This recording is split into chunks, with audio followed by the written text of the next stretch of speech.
ಹರಿ ಓಂ ಗುರುಭ್ಯೋ ನಮಃ. ಆತ್ಮೀಯರೆಲ್ಲರಿಗೂ ಕೂಡ ನಮಸ್ಕಾರ. ಈಗ ನಾವು ಯುಗಾದಿ ಹಬ್ಬದ ವಿಶೇಷ ಕಾರ್ಯಕ್ರಮದ ಬಗ್ಗೆ, ಇವತ್ತಿನ ದಿನ ಯುಗಾದಿ ಹಬ್ಬ ಯಾವ ರೀತಿ ನಾವು ಮಾಡಬೇಕು, ಯುಗಾದಿ ಹಬ್ಬದ ವಿಶೇಷ ಏನು ಅನ್ನುವಂಥ ವಿಚಾರ ಕೂಲಂಕುಷವಾಗಿ ತಿಳ್ಕೊಳ್ಳೋಣ. ಈ ಒಂದು ಯುಗಾದಿ ಹಬ್ಬದ ಪ್ರಾರಂಭದ ದಿನದಿಂದ ವರ್ಷ ಪೂರ್ತಿ ಯಾವ ರೀತಿ ಫಲಾಫಲಗಳಿರುತ್ತೆ, ಮತ್ತು ಕಂದಾಯ ಫಲಗಳು ಅಂದರೆ ರಾಜಾದಾಯ ಯಾವ ರೀತಿ ಇರುತ್ತೆ, ಮತ್ತು ಈ ಯುಗಾದಿ ಹಬ್ಬದ ದಿನ ಗ್ರಹಗಳ ಒಂದು ಸಂಚಾರ ಅಂದರೆ ಒಂದೇ ರಾಶಿಯಲ್ಲಿ 6 ಗ್ರಹಗಳು ಸಂಚಾರ ಮಾಡ್ತಾ ಇರೋದರ ವಿಶೇಷವನ್ನು ನೋಡೋಣ. ಮತ್ತು ಈ ಯುಗಾದಿಯ ಪಂಚಾಂಗ ಪ್ರಾರಂಭದ ಒಂದು ವಿಶೇಷತೆಯನ್ನು ಕೂಡ ತಿಳ್ಕೊಳ್ಳೋಣ. ಅಂದರೆ ಈ ಒಂದು ಹಬ್ಬದ ದಿವಸ ಅಂದರೆ 30ನೇ ತಾರೀಕು ಮಾರ್ಚು, ಈ ಒಂದು ದಿನ 6 ಗ್ರಹಗಳು ಒಂದೇ ರಾಶಿಯಲ್ಲಿ ಇರ್ತಕ್ಕಂತಹದ್ದು ಸಂಚಾರ ಮಾಡುವಂತಹದ್ದು ಇರುತ್ತೆ. ನೋಡಿ, ಗೋಚಾರದಲ್ಲಿ 12 ರಾಶಿಗಳಲ್ಲಿ ಒಂದೇ ಮನೆಯಲ್ಲಿ ಒಂದೇ ರಾಶಿಯಲ್ಲಿ ಮೀನ ರಾಶಿಯಲ್ಲಿ 6 ಗ್ರಹಗಳ ಸಂಚಾರ ಆಗುತ್ತೆ. ಇನ್ನು 3 ಗ್ರಹಗಳು ಮಾತ್ರ ಬೇರೆ ಸ್ಥಾನದಲ್ಲಿ ಇರ್ತಕ್ಕಂತಹದ್ದು. 6 ಗ್ರಹಗಳು ಒಂದೇ ರಾಶಿಯಲ್ಲಿರ್ತಕ್ಕಂತಹದ್ದು. ಏನು ಕಂಟಕ ಇದೆಯಾ, ಏನಿದು ಅನ್ನುವಂತಹದ್ದು ವಿಶೇಷ. ಅದಕ್ಕೆ ಈ ಒಂದು ಷಡ್ಗ್ರಹ ಯೋಗ ಅಂತ ಹೇಳಿದ್ರು. ಏನಿದು ಷಡ್ಗ್ರಹ ಯೋಗ? ಏನಪ್ಪ ಈ ಷಡ್ಗ್ರಹ ಯೋಗ ಅಂತಂದರೆ, ಇದು ದುರ್ಯೋಗನ ಒಳ್ಳೆ ಉಪಯುಕ್ತ ಯೋಗನ ಅನ್ನುವಂತಹ ತಿಳ್ಕೊಳ್ಳೋದು ತುಂಬಾ ಮುಖ್ಯ. ನೋಡಿ, ಪ್ರಾರಂಭದ ದಿನ ಯುಗಾದಿ ಹಬ್ಬದ ದಿವಸನೇ ಈ ರೀತಿ ಬರ್ತಾ ಇದೆ. ಇನ್ನು ವರ್ಷ ಪೂರ್ತಿ ಈ ಷಡ್ವರ್ಗಗಳು ಅಂದರೆ ಷಡ್ಗ್ರಹಗಳು ಒಂದೇ ರಾಶಿಯಲ್ಲಿ ಸಂಚಾರ ಮಾಡೋದ್ರಿಂದ ಏನು ಉಪಯುಕ್ತತೆ ಇದೆಯಾ, ತೊಂದರೆ ಇದೆಯಾ ಅನ್ನುವಂತಹದನ್ನು ನೋಡಿದ್ರೆ, ನೋಡಿ, ಸೂರ್ಯ ಉತ್ತರಾಭದ್ರ ನಕ್ಷತ್ರದಲ್ಲಿ ಸಂಚಾರ ಮಾಡ್ತಾ ಇರ್ತಾನೆ ಮೀನ ರಾಶಿಯಲ್ಲಿ. ನೋಡಿ, ಉತ್ತರಾಭದ್ರ ನಕ್ಷತ್ರ ಶನಿಯ ನಕ್ಷತ್ರದಲ್ಲಿ ಸೂರ್ಯ ಶತ್ರುಭಾವ ಇರೋದ್ರಿಂದ ನಕ್ಷತ್ರ ಇದೆ. ರಾಜ ಬಂದು ರವಿ ಬಂದಿದ್ದಾನೆ, ಸೂರ್ಯ ಬಂದಿದ್ದಾನೆ ಅಂತ ಹೇಳಿದೆ. ಹಾಗಾಗಿ ಕೆಲವೊಂದು ರಾಷ್ಟ್ರಗಳಲ್ಲಿ ರಾಜಕೀಯವನ್ನು ನಡೆಸ್ತಾ ಇರ್ತಕ್ಕಂಥ ಅಧಿಕಾರಿಗಳಿಗೆ ಕಂಟಕಗಳಿರುತ್ತೆ, ಅಂದರೆ ಆಯುಷ್ ದೋಷ ಇರುತ್ತೆ, ಕಂಟಕಗಳನ್ನ ಎದುರಿಸುವಂತಹದ್ದು ಬರುತ್ತೆ. ಸೊ ತುಂಬಾ ಒಂದು ದೌರ್ಭಾಗ್ಯದ ಒಂದು ಇದು ರಾಜರಿಗೆ, ಕೆಲವೊಂದು ರಾಜರುಗಳಿಗೆ ಈ ಒಂದು ಕಂಟಕ ಬರುವಂತಹ ಸಾಧ್ಯತೆ ಇರುತ್ತೆ. ಹಾಗಾಗಿ ರಾಜರುಗಳು ತುಂಬಾ ಹುಷಾರಾಗಿರಬೇಕಾಗಿರುತ್ತೆ. ಯಾಕೆಂತಂದರೆ ಕೆಲವೊಂದು ರಾಷ್ಟ್ರಗಳ ಮಧ್ಯೆ ಅಗಾಧಗಳುಂಟಾಗುವಂಥದ್ದು, ಈ ಒಂದು ಯುದ್ಧಗಳು ಪ್ರಾರಂಭ ಆಗಿ ಕಂಟಕ ಬರುವಂತಹದ್ದಿರುತ್ತೆ. ಏಕೆಂತಂದರೆ ಒಂದೇ ರಾಶಿಯಲ್ಲಿರ್ತಕ್ಕಂಥ ವೈಪರೀತ್ಯ, ಶತ್ರುಭಾವದ ಸ್ಥಿತಿ, ಗೋಚಾರದಲ್ಲಿ ಬೇರೆ ಸೂರ್ಯ ಮತ್ತು ಶನಿ ಒಂದೇ ಮನೆಯಲ್ಲಿ ಅತಿಯಾಗಿರ್ತಕ್ಕಂತಹದ್ದು. ಸೂರ್ಯ ಸಂಚಾರ ಮಾಡ್ತಾ ಇರ್ತಕ್ಕಂಥ ನಕ್ಷತ್ರ ಕೂಡ ಶನಿಯ ನಕ್ಷತ್ರ ಆಗಿದೆ.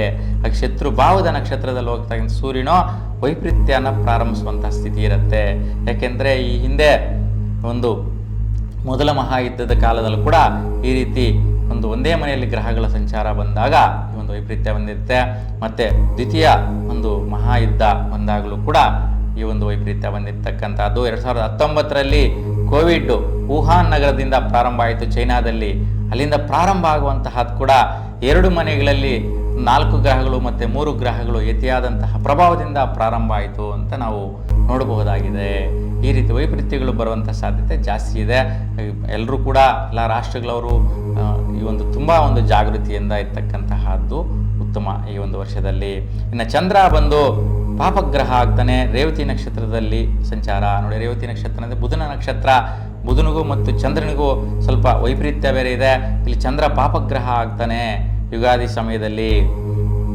ಹಾಗಾಗಿ ಪಾಪಗ್ರಹ ಆಗೋದ್ರಿಂದ ಈ ಒಂದು ಭೂಮಿ ವ್ಯವಹಾರಗಳು ಮಾಡ್ತಾ ಇರ್ತಕ್ಕಂಥವ್ರಿಗೆ, ಬಿಲ್ಡಿಂಗ್ ಕಟ್ತಾ ಇರ್ತಕ್ಕಂಥ ಬಿಲ್ಡರ್ಸ್ಗೆ, ವೈದ್ಯಕೀಯ ಕ್ಷೇತ್ರದಲ್ಲಿ ಇರ್ತಕ್ಕಂಥವ್ರಿಗೆ, ನೋಡಿ, ವೈದ್ಯಕೀಯ ಕ್ಷೇತ್ರದಲ್ಲಿ ಅನ್ವೇಷಣೆ ಮಾಡ್ತಾ ಇರ್ತೀರಾ, ಏನೇನೋ ಒಂದು ಮೆಡಿಸಿನ್ ತಯಾರು ಮಾಡ್ತಾ ಇರ್ತಕ್ಕಂಥವ್ರಿಗೆ ಅದೆಲ್ಲವೂ ಕೂಡ ವಿಷಪೂರಿತವಾದಂತಹ ಒಂದು ಮೆಡಿಸಿನ್ ಆಗೋಗ್ಬಿಟ್ಟು ಸಹಸ್ರಾರು ಜನ ಸಾವಿಗೀಡಾಗುವಂತಹ ಸಾಧ್ಯತೆ ಜಾಸ್ತಿ ಇರುತ್ತೆ. ಮತ್ತು ಆ ಒಂದು ಮೆಡಿಕಲ್ ಟೆಸ್ಟಿಂಗ್ ಲ್ಯಾಬ್ಗಳಲ್ಲಿ ಅಡ್ಡಿ ದುರಂತಗಳಾಗುವಂತಹದ್ದು, ಆಸಿಡ್ ಪ್ರಯೋಗ ಆಗುವಂತಹ ಸಾಧ್ಯತೆ ಇರುತ್ತೆ. ಯಾಕೆಂತಂದರೆ ಇಲ್ಲಿ ಚಂದ್ರ ಮತ್ತು ಬುಧನಿಗೆ ಶತ್ರುಭಾವ ವೈಪರೀತ್ಯ ಇರೋದ್ರಿಂದ ಈ ಒಂದು ಸಾಧ್ಯತೆ ಜಾಸ್ತಿ ಇರುತ್ತೆ.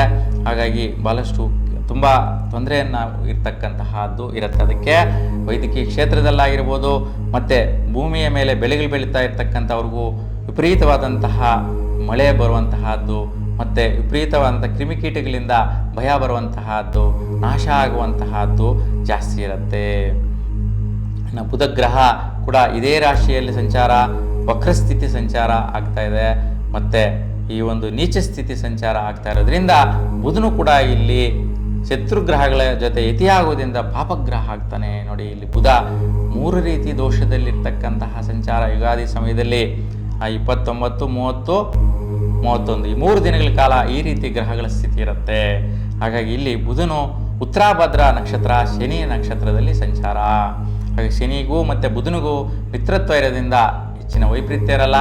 ಆದರೂ ಸಹ ಇಲ್ಲಿ ಬುಧನು ವಕ್ರಸ್ಥಿತಿ, ನೀಚ ಸ್ಥಿತಿ, ಪಾಪಸ್ಥಿತಿ ಆಗಿರೋದ್ರಿಂದ ಬುಧನಿಗೆ ಸಂಬಂಧಿಸಿದಂತೆ ಬಹಳಷ್ಟು ಭೂಮಿಯ ಕಬಲಿಕೆ ಜಾಸ್ತಿ ಆಗುತ್ತೆ. ಈ ವರ್ಷದಲ್ಲಿ ಭೂಮಿಯನ್ನು ಆಕ್ರಮಿಸುವಂತಹ ಅವರು ಜಾಸ್ತಿ ಆಗ್ತಾರೆ. ಮತ್ತು ಬಡಬಗ್ಗರ ಮೇಲೆ ದೌರ್ಜನ್ಯ ಮಾಡಿ ಭೂಮಿಯನ್ನು ಕಿತ್ಕೊಳ್ಳುವಂತಹ ಪ್ರಯೋಗಗಳು ಜಾಸ್ತಿ ಆಗುತ್ತೆ. ಮತ್ತು ಭಾತೃಕಾರಕರಲ್ಲಿ ವೈರತ್ವ, ಬಂಧುಗಳಲ್ಲಿ ವೈರಾಗ್ಯ ಇವೆಲ್ಲವೂ ಕೂಡ ಉಂಟಾಗುತ್ತೆ.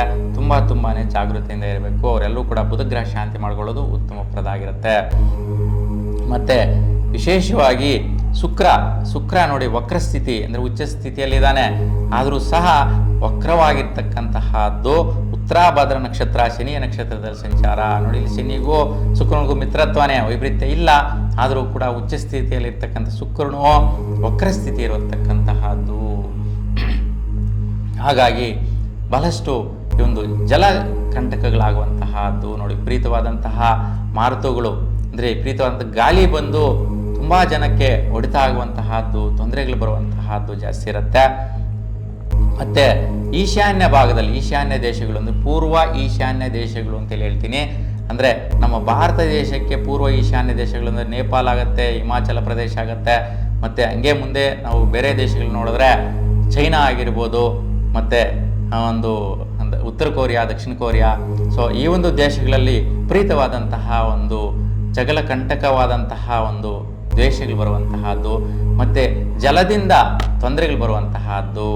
ಅಂದರೆ ವಿಪರೀತವಾದಂತಹ ಮಾರುತಗಳು ಅಂದರೆ ಗಾಳಿ ವಿಪರೀತ ಆಗಿಬಿಟ್ಟು ಸಮುದ್ರದಲ್ಲಿ ಒಂದು ಸುನಾಮಿಗಳು, ಉದ್ವೇಗಗಳು ಉಂಟಾಗುವಂತಹದ್ದು. ಮತ್ತು ಪರ್ವತಗಳು ಈ ಒಂದು ಸೌರ ಶಕ್ತಿಯಿಂದ ಅಂದರೆ ಈ ಒಂದು ಸೂರ್ಯನ ಕಿರಣಗಳಿಂದ ಈ ಒಂದು ಹಿಮ ಪರ್ವತಗಳೆಲ್ಲವೂ ಕೂಡ ಕುಸಿದು ಬೀಳುವಂತಹದ್ದು. ಬಹಳಷ್ಟು 100 ಎಕರೆ 1000 ಎಕರೆಗಳಷ್ಟು ಕ್ರಮಿಸುವಂತಹದ್ದು ಅಂದರೆ ಜಾಗವನ್ನು ಕ್ರಮಿಸುವಂತಹದ್ದು.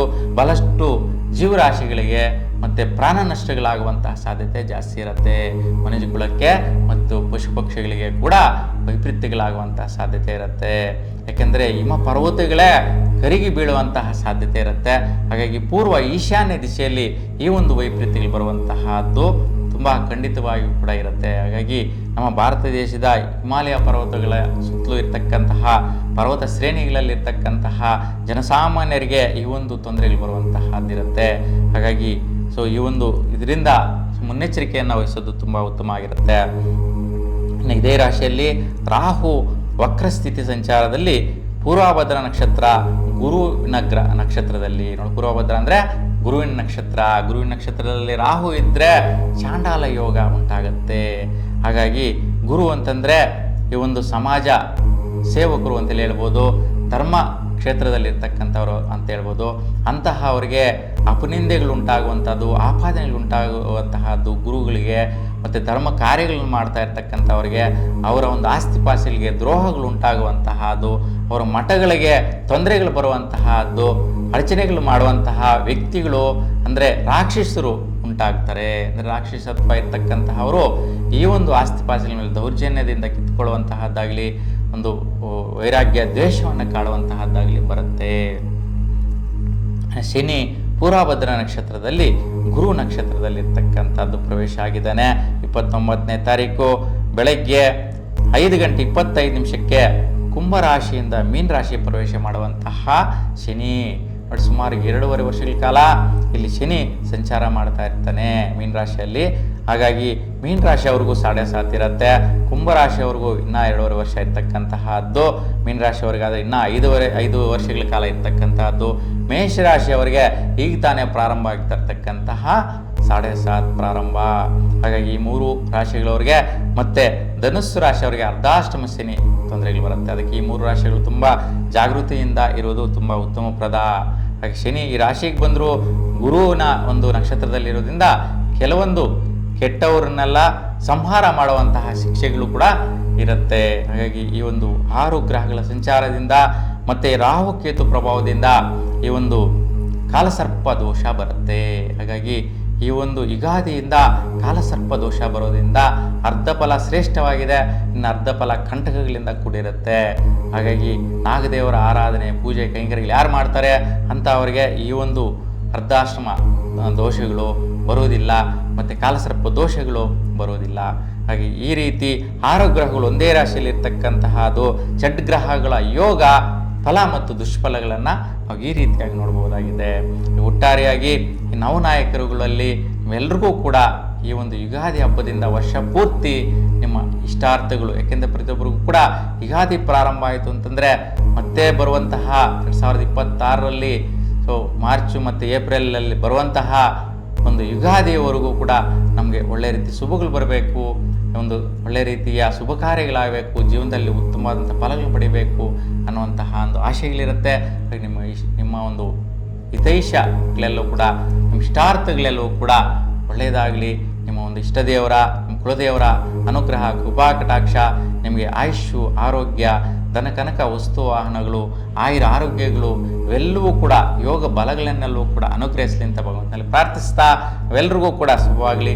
ನಮಸ್ಕಾರ.